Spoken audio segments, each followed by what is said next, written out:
Ladies and gentlemen, please notice that exits are conveniently located at the front and rear of this auditorium. When leaving the theater, we suggest that the exit at the front of the auditorium will allow you easier access to the parking areas. Thank you. I got a 6-year-old in my calculus class in college and it's going to take my job. What is this nonsense? Comic Sans? Butler had never seen this film, and I got the indication that he hated it. She's like, "You pussy, get back in the game." He rebels against maturity by taking a job at a movie theater. Oh, no, I'm sorry, that's me. At a video store. Well, this is now owned by Disney, so you're going to see a remake at some point. Hi, I'm Mike Butler. And I'm Mike Field. And you're listening to the Forgotten Cinema Podcast. Each episode, we highlight a film that, for a variety of reasons, was forgotten by audiences. Whether it be because a more popular movie was released at the same time, or the film simply didn't catch on with an audience in its initial run. We'll discuss what we love about the movie, or maybe don't love about it, but we'll always recommend you revisit it. If you enjoy our podcast, we want to hear from you. We're on Instagram and Facebook. Find us. Our podcast is available on all platforms with a backlog of 175 episodes or more, and more for your listening pleasure. And more. What's going on?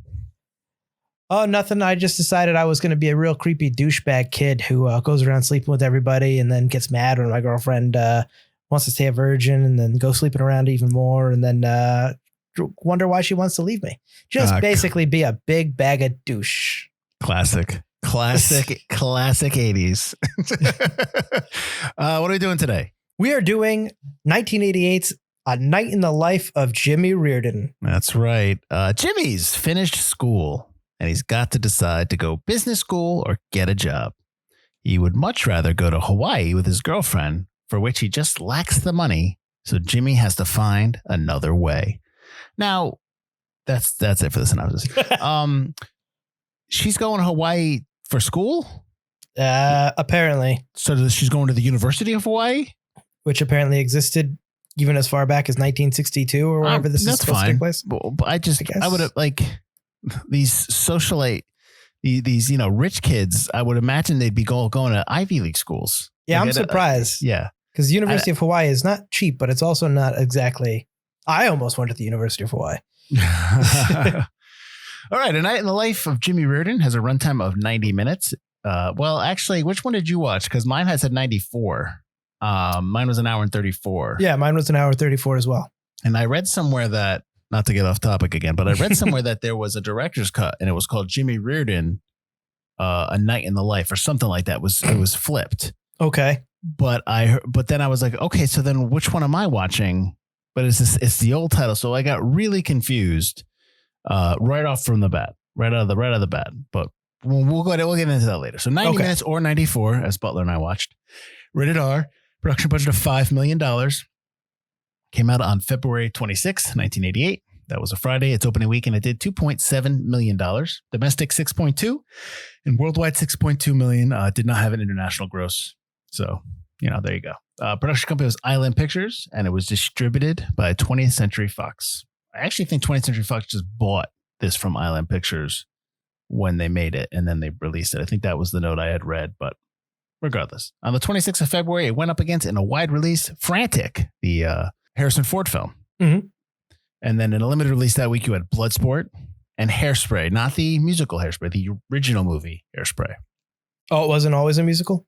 Oh, no. You've never seen the original with John Waters? I knew there was an original with John Waters. I just assumed it was a musical as well. No, the John Waters movie, it might have had music in it, but it wasn't a musical. Okay. And then I went to straight Broadway. Then I came Okay. back. Yeah.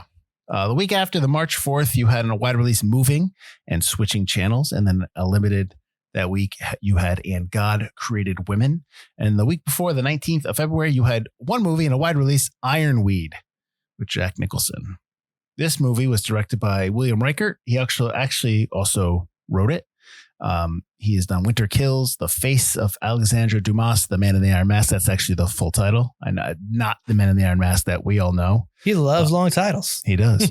He also did Crime and Passion and The Happy Hooker. I think he just wrote The Happy Hooker for those fans of 80s films out there. Cinematographer was John J. Connor, who has done the TV show The Young Riders.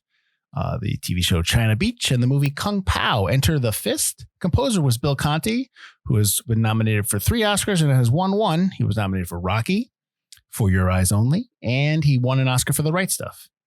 Edited by Suzanne Fenn, who's done The Rapture and Polish Wedding. Produced by Russell Schwartz, who is basically the president of Pandemic Marketing Corporation. He does no other producing credits. He just became corporate exec. Good for him.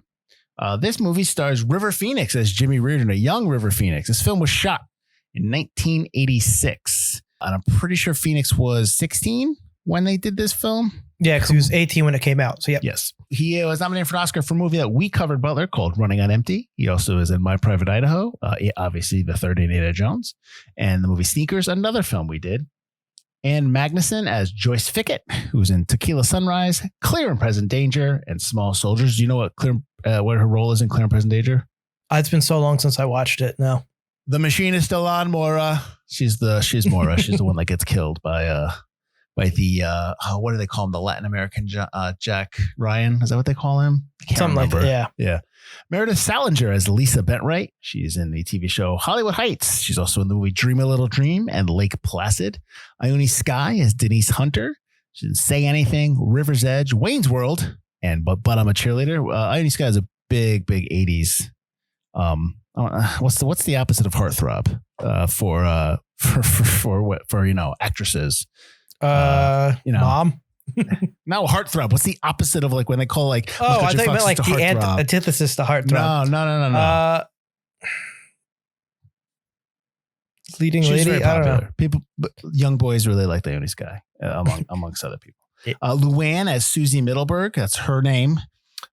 She's in Oh God Book 2 in the TV show Two Marriages. Matthew Perry. This is his debut, feature film debut for Matthew Perry. Matthew L. Perry. Matthew L. Perry plays Fred Roberts. He is Jimmy Reardon's best friend, I guess. TV show Friends, obviously, the whole 9 yards and the whole 10 yards, and Fools Rush In. Paul Koslow is Al Reardon. He's Jimmy's father. The Omega Man, Loose Cannons, and Heaven's Gate. Jane Halloran as Faye Reardon. That is Jimmy's mother. She's in Body Heat and My Girl. And then blink if you miss him, Johnny Galecki's in this as his brother, Toby Reardon, real briefly. So that's more of a cameo. Real brief. Yeah, exactly. That's more of a cameo. I had to go back and be like, when was Toby? Oh, that's right. Just real quick. Okay. Now, let me give you my history with this film, and then we can go from there. Okay. So I always remembered this film growing up. I don't know when I saw it. I probably saw it on HBO or Showtime or whatever. I always remembered liking this film or liking some aspect of this film. But when I started watching this, I couldn't remember anything from the movie. I remembered the stuff with the friend of his mom's, just when they're drinking in the living room by the fire, all that stuff. Right. Vaguely remember that.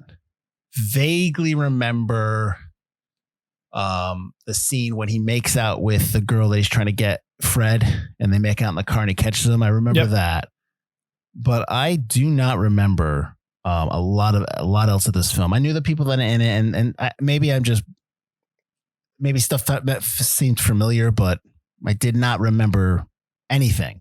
And to the point where when we started off this podcast, where I was like, I don't know if I watched the director's cut or not, or what I watched. I don't know what I had watched. So you could probably say this is, this isn't the first time I've seen this, but quite honestly, it might be because there's very little I remember this film, and I'm not too high on it, but the only thing I'm really impressed with is the fact that a 16-year-old River Pheonix can carry this film, regardless of if he's not a good character or not. He's extremely charismatic in this movie. Everyone knows River Pheonix was a great actor, but it's just like he has to carry this film. And he's 16 when he's doing this. I don't know too many 16-year-old actors now, or even around the last 10 years that could do a film where it's basically reliant on them. Because I don't think I understand what you were talking about in the beginning when you were cracking wise about how he's a douche. And I get that, but I don't think he's acting bad. Does that make sense what I'm saying? Oh yeah. I didn't say that River Pheonix acted. Yeah. His character is irredeemable trash, but no, he does the best with what he has. Mm-hmm. I wouldn't stand here and say it's the best River Pheonix performance, But on the other hand, the fact that the dialogue is so freaking bad for a movie, it is just this. I know this is based on a novel, and it's written and spoken like it wanted to be Catcher in the Rye so bad, and it just really wasn't. But at no point did I go, River Pheonix sucks. He really did his best. And he's probably the only reason this movie was watchable. Well, that's the only reason this movie came out, I'm sure, because he come out 2 years later, and that's when he, wildly popular. And the poster has nothing. The poster makes it look like an 80s, like John Waters type film. Yeah. It's so misleading. I remember that. I remember this movie being like a night, like one night. I don't remember all the lead up to it. Yeah. The title's really misleading as much as the poster. But when he starts walking home, I thought, okay, this is now the movie has started. We're going to follow Jimmy as he walks home for the night. Mm-hmm. Mm-hmm. Yeah, and also this, you talk about this is based on a book. This is based on a book that's written by the writer-director, which is never a good idea. Right. Exactly. That's what I was going to say. It's like, you have to be very talented to understand that it's a different animal to make a movie than it is to write a book in terms of just what type of story you're trying to tell. You're going to have to cut. And the original novel is called Aren't You Even Gonna Kiss Me Goodbye, which is what he says to the girl that he supposedly loves. What's her face? What's her name? Lisa. As never gets crap beat at him. Right. As he gets beat at him because he basically, she just doesn't want anything to do with him. And that's what he says as he's laying there bleeding. And it's like, no, she shouldn't, because you're not nice.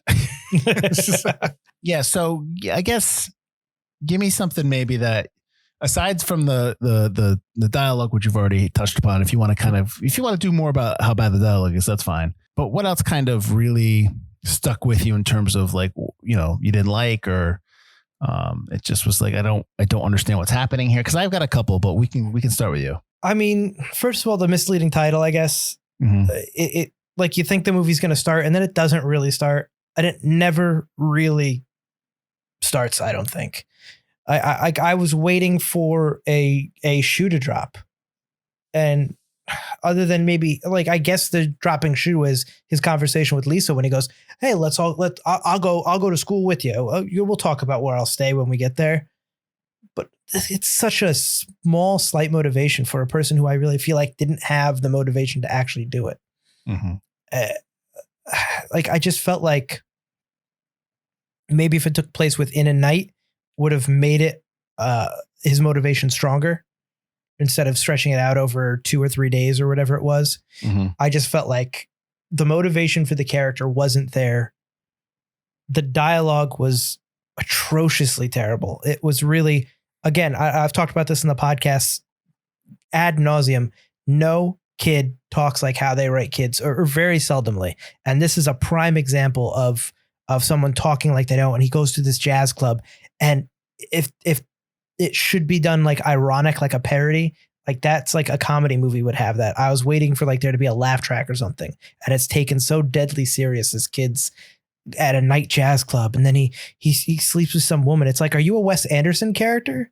It's just, it's such a terrible characterization of people that do not exist, speaking like 60-year-old men who have had a ton of life experience, where I don't care what you've been through as up to your 16th year, you're never going to talk like that. And the voiceovers were like a noir, or like lines from his book. Like, hey guys, by the way, I wrote this in a book, so these lines are what this character's thinking. And I can't figure out a way to show you this, so I'm going to have him say it over voiceover.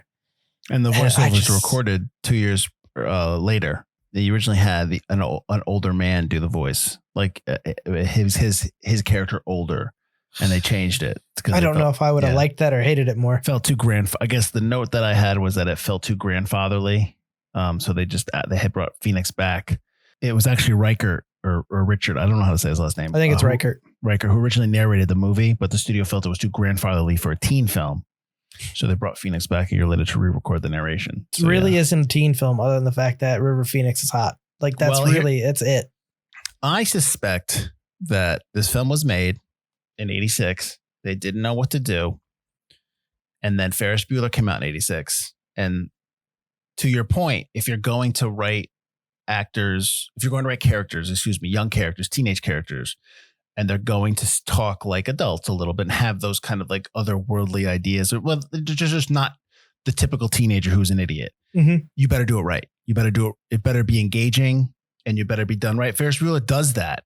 Yeah, because it's a comedy, so it's funny and it's ironic. And I think that they went back to this film and said, River Phoenix, he's super popular right now. He's super hot. We want a Ferris Bueller. Let's put this out. And maybe that's where the confusion I have with the theatrical cut and the director's cut comes in, because whatever I watched was different from this, from what I remember. But again, I don't remember. But regardless of that, I think that's why it's put out there to try to be like a Ferris Bueller. But it doesn't, it misses that. Like you said, it's not funny. For example, to your point, the father character, Al Reardon, he's a jerk. Like, and he comes off as a jerk. Yep. When he's yelling at Jimmy, like just straight up yelling at him and calling him a son of a bitch. And I think he said the F word a bunch of times. At the same word, Jimmy is a son of a bitch. Right. He does say the F word a lot when he's yelling at him at the table. But he is like yelling, like verbally abusive to him and his wife. And to his wife. Yep. And it's not played for, it's not satirical. It's not played for laughs. Like it's like played serious. And the wife and the mother is like, oh, she's ignoring it. But it's like, this is not, I think to what you were just saying probably is what they were trying to do, but they weren't achieving this kind of satirical funny. It was presented in a semi-serious way. And it made me hate the father. I was just like, this guy's I want nothing to do with this guy. And even that thing at the end that they try to do where they have at the end of the film. Oh, the stupid father-son moment. So if I pulled that moment out of that movie and showed it to somebody, or if I watched it without knowing the subtext and whatever came beforehand, I would be like, oh, it's a really nice moment. I like that. But knowing what came beforehand, it's just disingenuous. I hated it. Yeah, it comes out of nowhere. There's no point do you see that within the father character at all. And the fact that they're bonding over both being assholes is just irredeemable. So you're just leaving both characters irredeemable. It's like, well, I guess my cheating's hereditary. I'm a dick. Mm-hmm. And is that the lesson we're supposed to learn at the end? What are we supposed to learn at the end of this? What comes off? Now you're a loser with a loser job that you didn't want. Mm-hmm. You're going to probably either slum around until you're no longer attractive enough or get married into a loveless marriage with, I don't know, whoever the other girl was. Was that Fred's sister? No, Denise? No. Denise, the other girl that he was hanging out with on Saturday afternoons, he was having sex with or whatever. No. Was it Susie? Middleburg, Susie? Yeah. I don't know. Oh, they have different last names. Who knows? But they'll probably marry her because, whatever, and then cheat on her. Because Lisa moved away. Well, that's the thing. Jimmy doesn't learn anything. And to go back to the Ferris Bueller comparison, Ferris Bueller has an idea, like he knows what's coming. He knows what college is going to bring. He knows that things are going to change. Mm-hmm. He may necessarily, I'm not saying that he knows everything, but he's confident in his himself in terms of like where life is taking him. Jimmy doesn't have that confidence. He pretends he does, but he doesn't. And he doesn't learn that lesson at all in this movie. He's flippantly going to run off to Hawaii to be with his girlfriend. And then at the end, he's just like, you know what? I'm going to go to business school. Like he just decides to do that. It's like, you're not making that choice the right way. And a year from now, you're probably going to hate that school. Yep. So he doesn't learn anything. He doesn't, and he's not confident. He's a mix between a real teen and supposedly a well-traveled teen, and neither work. No. Yeah. So you said with Ferris Bueller, it's his day off. It's a night in the life of Ferris Bueller, or a day in the life of Ferris Bueller. Your character of Ferris doesn't need to learn anything because it's just, I'm going to have one last hurrah before I have to be an adult. Yeah. It's him not facing the fact. Journey. Yes, exactly. Jimmy, though, you presented him with all these flaws and this decision to make. It's not, it's a few days with Jimmy Reardon, not a night in the life. So it's not like I'm going to have this one last hurrah, or within this night, I'm going to figure everything out. It's within these 3 days, I'm going to earn $80 to go to Hawaii, or $180 for my half of tuition for school, which is ridiculous. That it was that little back then. It was just like, he doesn't even get any of that. Nothing transpires of any meaning within this film. And other the than other, his go ahead. faux connection with his dad. Mm-hmm. And the other aspect of that is, you know, Ferris Bueller, again, we're doing the comparisons, but this is like a Ferris Bueller film. Mm-hmm. But Ferris Bueller is smart. He's adaptive. He's flexible. He's just very good. Yes, he's funny, but he's just very smart, and he's going to land on his feet wherever he goes, whatever he decides to do with his life. In this film, it's presented that Jimmy is a poet, he's an artist, or he's a businessman, but he's really an artist at heart. So why is he going to business school? Why is he turning his back on his quote unquote passion, his dream, what he wants to do with his life? Why is he turning his back on that and choosing business school? So that doesn't feel like a win to me. That feels like a loss. That feels like a big time L for this character. Again, and it just goes into, he doesn't learn anything. And I don't understand. I mean, I kind of want to read the book and understand what his motivation was in the book. Like, I don't. So if this is done by the author of the book, you're going to get presented probably with the same exact thing. Mm-hmm. Like some of my notes are like Jimmy, born liar, Jimmy, gaslighter. Like he's just like, you know what I mean? Yeah, absolutely. He's irredeemable.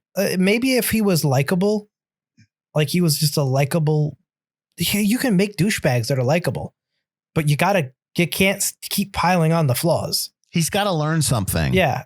Like you said, learn to be an artist or learn to fall in love and go with Lisa. And he doesn't do either of that. He settles with his also debauched father, who's yelling at his wife for inviting the woman he's cheating on her. Yes. With. And they never, right. So, yeah. So, and I like how Jimmy tells his dad when his dad's yelling at him on the phone, he just says the woman's name. Oh yeah. I like that. Right. So he's kind of stuck, but like, I want to see more. I want to see, you know, that's the other thing too, Mike. He has it over his dad.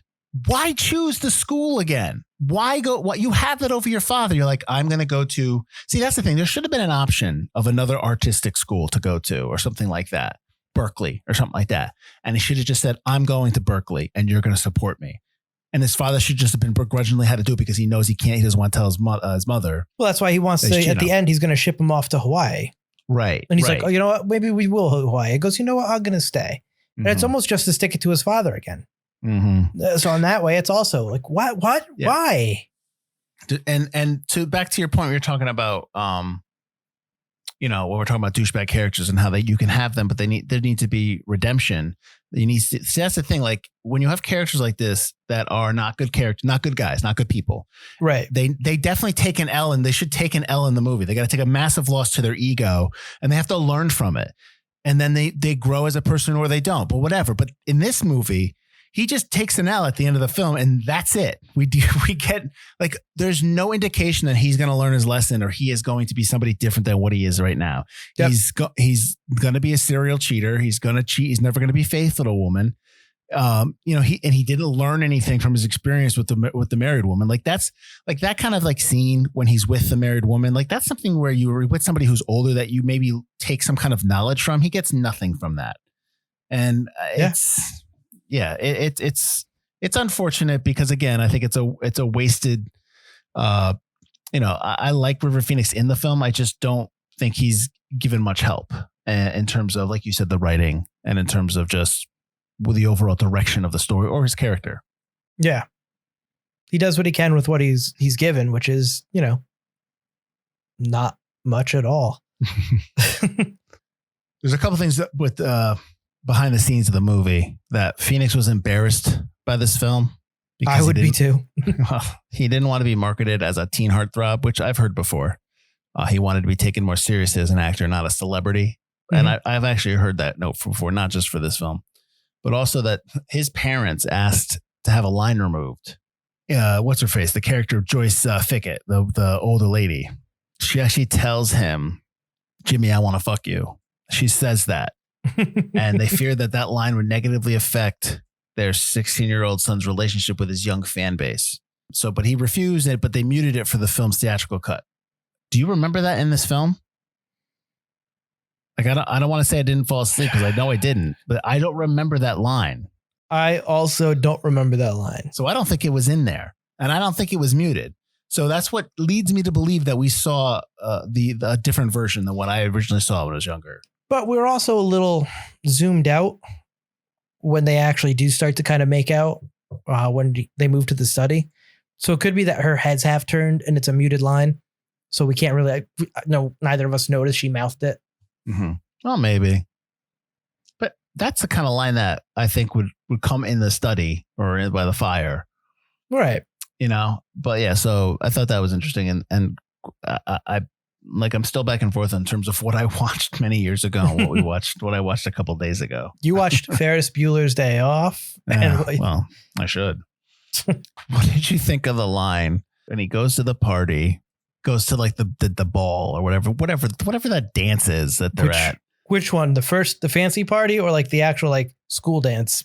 No, the fancy party. Okay. And he goes there to try to get, he grabs Lisa and he's pulling her out. And someone's like, he's like, I plan on raping her on the way out when he says that line. What did you think about that line?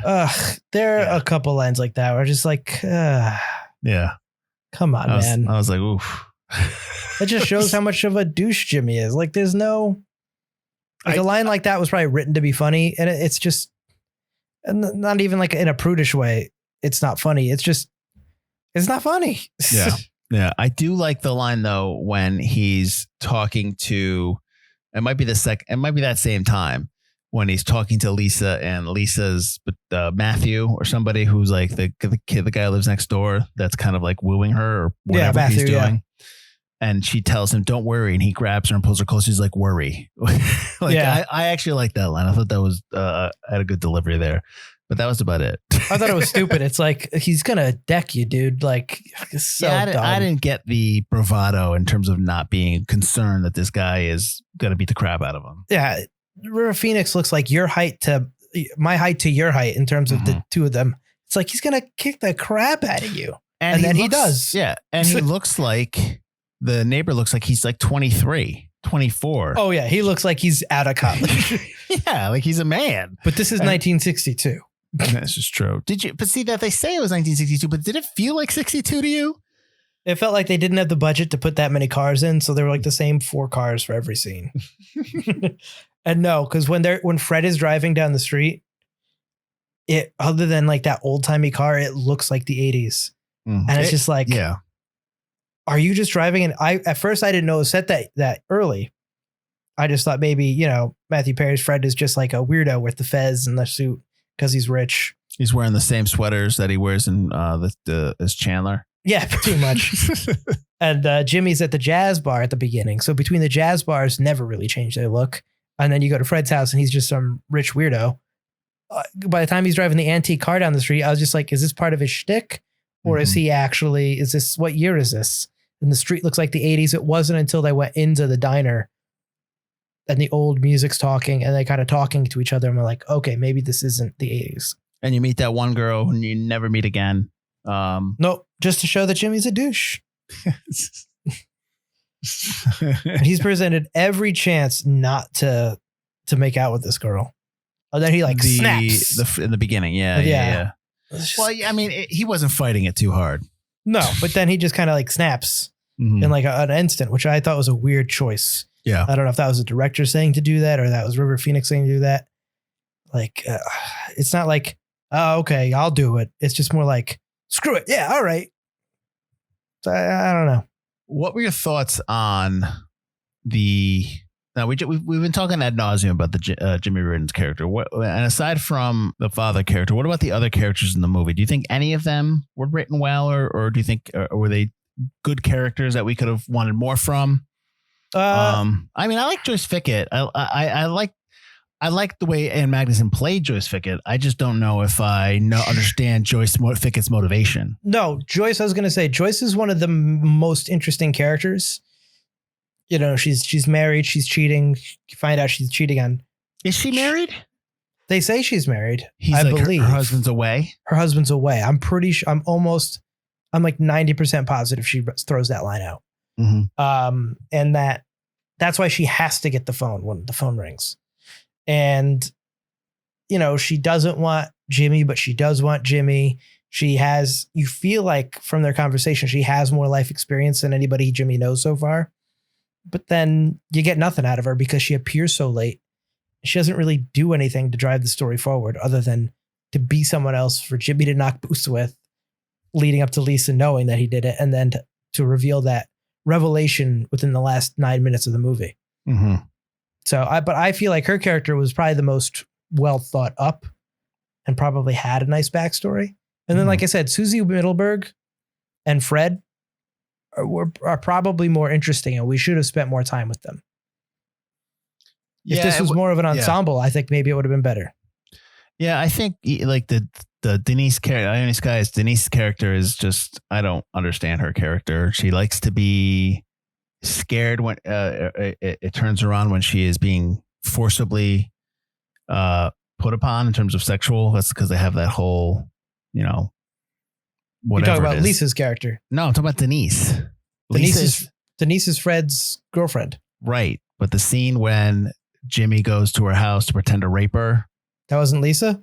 No, that was Denise. Oh, I thought then they just dry hump. Are you sure? No, I'm positive that was Denise. Oh, okay. Yeah, Jimmy sucks. No, Lisa doesn't want to have. Is not. Is well, that's worried why. About having that's sex. why I thought he dry humped her. No, that's not all the way. That's why she said not all the way. Okay. So no, he's cheating on Fred with Denise every Saturday afternoon, and that whole thing, because that's where that comes in at the end when Fred stands up and yells at the valet. Yeah, hey, let him Jimmy, be. Yeah, and they cut to the shot of Denise, and she's like, "Ooh," like she's like turned on that Fred was forceful. That he actually did something. Yeah. To that regard, like I don't know why the valet's so angry when Jimmy's driving off. He's not in the club anymore. Relax. Yeah. So anyway, so the Denise character, you don't really know too much about her except what turns her on and off. And right. That she's not nice to Fred. She's not a good girlfriend for Fred. And Lisa is always presented as a whiny character. It's one thing for a character, for a young girl to have morals and ethics and simply just to not be afraid to have sex for the first time. There's one thing to have that, but when you present Lisa in a way that she's just kind of always whining, and especially up against Jimmy's manic behavior, and just like he yells at her at times, I felt bad because she's trying to break away from him, and he is just grabbing her, holding on to her, and yelling at her. And they have her at the end, especially they have her written in where she's just like basically going to succumb to him. And then he does something stupid and she changes her mind. I felt that they kind of did a disservice to Lisa's character, where they were trying to do one thing and they couldn't get there. They were failing at what they were trying to do. They made her weak. Right. Because everybody's got to be weak if they're a woman character. And it sucks. It's a continuation of weak women characters. Mm-hmm. Or just ignoring them outright. Or not knowing how to write for them, but writing for them. Like, oh, we want, this is going to be a lot of females in this movie, female characters in this film. I'm writing for them, but really not understanding how to write for them. Or, or you're writing them through the lens of Jimmy Reardon. And unfortunately, Jimmy Reardon is not a great protag. He does not have a good opinion on women. Well, but again, if maybe that's part of the story, he needs to learn, but he doesn't learn, and you don't present that for him to learn. He's just kind of like, it's almost like, if anything, he's okay with it at the end. Right. It's just his id, and his id is all over this movie, and it's never put in check. Yeah. Oh, must be hereditary. That line at the end just sounds like an excuse to continue his behavior. Yeah. Pretty much. What What he learned is, if my dad does it, that means it's okay. Reardon boys being Reardon boys. Yeah, let's keep going. I can get a job at the business marketing firm because I can just keep sleeping around. Clearly, it doesn't matter. Dad, I'm going to need pointers. You got it, son. So I'm just going to get right to it. Why do we think it's forgotten? Because it sucks. Okay. All right. It's not very good. If you're a River Pheonix fan from the 80s, there are much better movies to watch. I know he was afraid of being a heartthrob, and he ended up being. Obviously, he was a heartthrob when he was alive, but he did choose good movies and good characters, and he wasn't like just your typical, in your Breakfast Club type movies. So hats off to him. So, I mean, this didn't pigeonhole him, but there are much better movies that he's in. He took challenging roles. Yeah. No. Absolutely. It's too bad because, people are going to, the longer you get away from his movies, the less people are going to understand how really, really good he was. Yep. And that's too bad because you pick any, even this film's not, both of us don't like this film, but he's not the problem with this film. No. So in fact, he shines when everything is stacked up against him. Mm-hmm. But I think that it was marketed as an 80s kids like teen comedy kind of movie. That poster is the two of them on the hood of a car in 80s outfits with 80s hairstyles being like, hey, life is awesome. Mm-hmm. And even like the tag, worry in all caps, like, oh, it's a fun comedy. It's really not. Mm-hmm. It's a serious drama. Well, it's trying to be serious. Yeah. Serious in air quotes. And it just, and it comes across as boring. I mean, this movie's our version, 94 minutes. I kept checking to see how much longer this movie had in it. I kept on checking the time. It was just monotonous. So I think that's obviously why this movie has disappeared. Also, all those points that you said, but also who really wants to go back and watch a movie about the struggles of rich white kids? Like they're so, they're so entitled. It's, you know what I mean? Like it's the, Jimmy acts as he's poor, but he's poor within a really rich community. Yeah, it's even so Jimmy's well off. It's so uninteresting. He goes to see Fred in this giant house. He's playing pool in this giant living room. Fred's clearly on his way to Yale or wherever. Like anything that happens tonight for Fred means nothing to what Fred's going to be like, how much wealth he's going to have or accrue. I'm pretty sure they say he's going to either Princeton or Yale. Yeah. It's just so like in terms of people going back to watch this, nobody's interested in watching this because of that, because of all the stuff that you said. I just think it's a movie that's, best left in the 80s, probably put it that way. Yeah. It doesn't need to have a platform now.